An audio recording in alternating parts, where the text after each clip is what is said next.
الحدیث، ہر آفت سے محفوظ رہنے کی دعا۔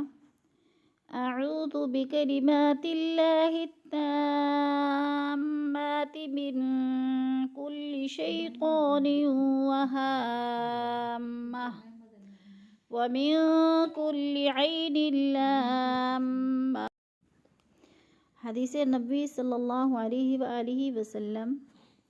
حضرت ابن عباس رضی اللہ تعالیٰ عنہ سے روایت ہے کہ نبی کریم صلی اللہ علیہ وسلم کلمات ذیل سے حضرت حسن اور حضرت حسین کو دم کرتے اور فرماتے تھے، تمہارے دادا حضرت ابراہیم بھی انہی کلمات سے حضرت اسماعیل اور حضرت اسحاق کو دم کرتے تھے۔ میں اللہ کے کلمات تامہ کے ذریعے سے ہر شیطان اور زہریلے جانور اور ہر ضرر رساں نظر کے شر سے پناہ مانگتی ہوں۔